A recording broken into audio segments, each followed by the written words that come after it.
Fala galera, estou aqui para mais um vídeo. Esse vídeo de hoje vai ser relacionado à religião, à teologia propriamente dita. Vou fazer aqui uma análise sobre o termo cristão. O que é ser cristão? Será que você é um cristão autêntico? Vou fazer aqui algumas análises e depois você vai ver, refletir e tirar suas próprias conclusões. Será que cristão de verdade é o católico, é o protestante ou é o ortodoxo? Então, vou fazer aqui algumas análises com embasamento bíblico, em especial os evangelhos, porque os evangelhos são o carro-chefe do Novo Testamento. Se não houvesse evangelho, não haveria Novo Testamento, não haveria epístolas paulinas, nem Gerais, nem Atos, nem Apocalipse. Então tudo parte do Evangelho, porque os Evangelhos, os 4 primeiros, Mateus, Marcos, Lucas e João, eles vão ali falar, informar sobre a vida e obra de Cristo, o nosso mestre maior, o mestre dos mestres, segundo Augusto Cury. Pois bem, minha gente, vou estar aqui fazendo uso de algumas referências do Novo Testamento, em especial dos Evangelhos, como disse. Essas referências estão relacionadas única e exclusivamente aos ditos de Jesus, Porque, como eu disse, os Evangelhos dão sustentação ao Novo Testamento, assim como a Torá, que é aportuguesado o Pentateuco, os 5 primeiros livros da Bíblia, Gênesis, Êxodo, Levítico e Deuteronômio, eles vão dar sustentação a toda a Bíblia hebraica. Esses 5 primeiros livros da Bíblia, chamado de Torá, vão dar sustentação todinha a Tanakh. Lá, o Bereshit, Gênesis, o Êxodo, o Levítico, o Número e o Deuteronômio. Igualmente, o Novo Testamento, que vai se basear única e exclusivamente nos 4 evangelhos. O resto, epístolas paulinas, Atos, epístolas gerais e Apocalipse, complemento apenas dos 4 evangelhos, Vamos lá.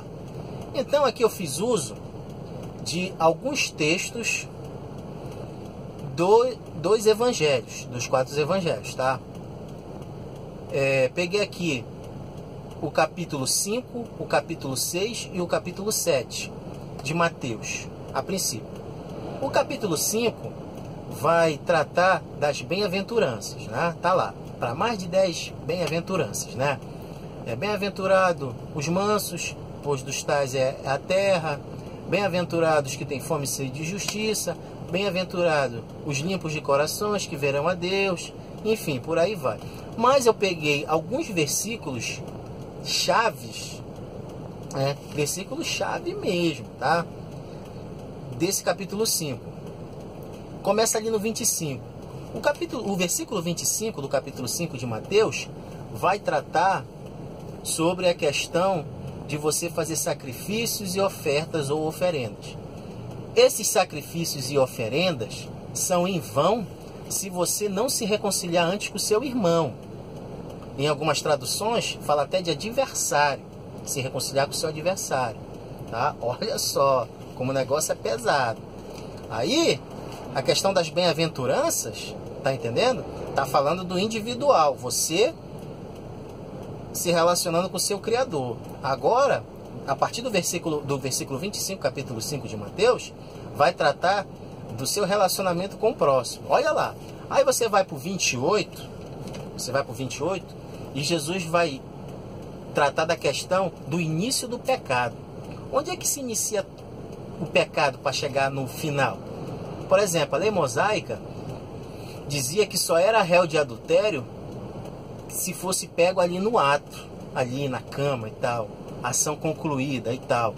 Jesus não. Jesus vai dizer o seguinte, que se você no seu coração cobiçar a mulher, você já é réu de adultério. Ou seja, não é no final da ação, a ação concluída, o resultado, mas sim antes.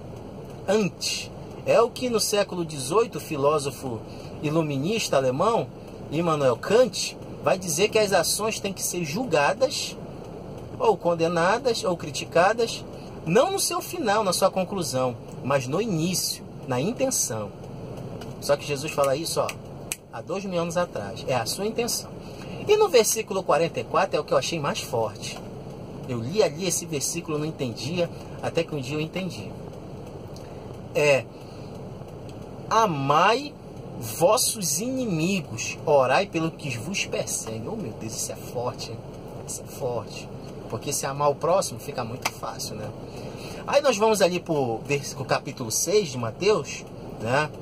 Capítulo 6, especificamente ali a partir do versículo 20, vai tratar do seu corpo. Seu corpo? É o meu corpo. Ali, Jesus vai dizer o seguinte, o que a psicologia diz hoje, que as janelas da alma são os olhos. Ele vai dizer, ó, ali a partir do versículo 20, 21, 22, ele vai dizer assim, ó, se os teus olhos forem bons, todo o teu corpo terá luz, a maneira como você vê a vida.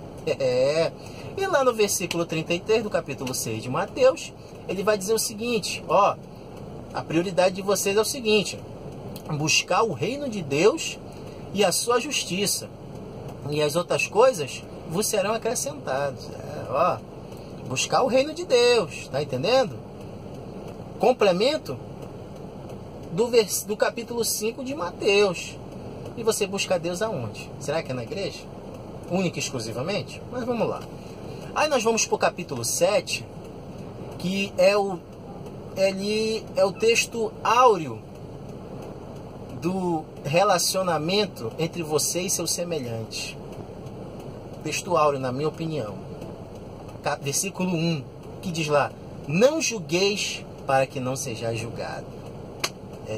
Meu irmão. Não julgueis para que não sejais julgado. E o versículo 12 do capítulo 7?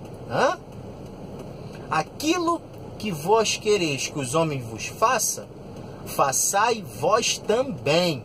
Em outras versões, em outras traduções, melhor dizendo, está dizendo lá, aquilo que vós quereis que os homens vos façam, façais vós primeiro. Olha lá. Nisso consiste toda a lei e os profetas.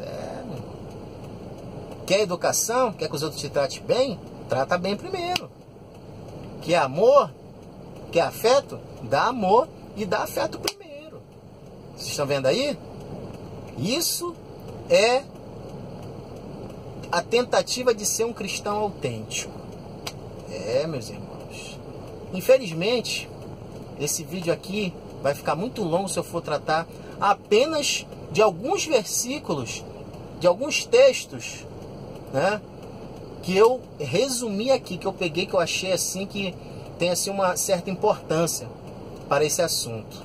Que se eu fosse, o vídeo ia ser para mais de 30 minutos, 40 minutos, 1 hora. Mas eu estou resumindo bem. Tratei aqui, ó, do capítulo 5, do capítulo 6 e do capítulo 7 de Mateus. Por quê? Porque certa vez um professor, amigo meu, né, ele me ensinou o seguinte, que os capítulos 5 e 6 e 7 de Mateus é a constituição do reino dos céus. Ou seja, daquele reino que Jesus falou que era dele. Quando ele diz para Pilato, meu reino não é nesse mundo, né? Esse reino tem leis, tem regras. Qual é? Mateus 5, Mateus 6 e Mateus 7, tá? E partindo desses capítulos, aí eu vou lá para Mateus 18. Mateus 18 diz o seguinte, eu até anotei aqui. Mateus 18. Mateus 18, ó. Jesus diz assim, Pedro diz assim para Jesus, Senhor, quanto eu devo perdoar o meu irmão? 7 vezes, né? 7 vezes. Jesus diz assim, não, 70 vezes 7. Olha só. Não, ó, vou perdoar tu só mais essa vez, cara. Já te perdoei 2 vezes. A terceira vez não tem mais perdão, não. O cristão diz isso, né? Muitas das vezes. O que se diz cristão? Meu irmão. Brincadeira, hein? Aí Jesus vai dizer o seguinte, ó. 70 vezes 7. Será? Será que é fácil ser cristão? Vamos lá. Aí, voltando lá para o capítulo 7, versículo 24, Jesus diz assim, ó, olha o que Jesus diz. Aquele que ouve minhas palavras e as pratica, será semelhante ao homem que constrói sua casa na rocha. A base é a rocha. Pode vir vento, tempestades e marés, que não arrastará sua casa.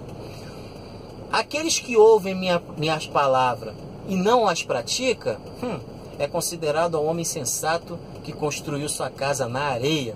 Veio o vento, a tempestade, as marés e a levou. Ou seja, você que se diz cristão tem que ouvir vocês já ouviram, vocês já leram, já estudaram. Agora tem que tentar botar em prática ao máximo as palavras de Jesus. Tá, gente? Então essa aqui é só algumas referências, tá? Desse primeiro vídeo introdutório sobre o que é ser um cristão autêntico. O que é ser cristão, né? No próximo vídeo eu vou tratar, né, sobre 3 nomenclaturas, tá? Fazendo uso, é claro, das escrituras sempre. E vou definir essas 3 nomenclaturas. Quais são essas nomenclaturas? É o pseudo-cristão, o cristão autêntico e o candidato a cristão. Qual dessas é você? Né? Será que você é um cristão autêntico mesmo? Como está aqui em Mateus capítulo 7, versículo 24 em diante? Você ouve a palavra, pratica, põe em prática? Sua casa está construída na areia ou na rocha? É o que você vai saber no próximo vídeo. Vou detalhar mais, vou procurar resumir mais, porque desse assunto muitos já falaram. E por que o cristianismo, né, os cristãos estão do jeito que estão aí hoje? Alguma coisa deu errado. Sucesso a todos, fiquem com Deus e até o próximo vídeo.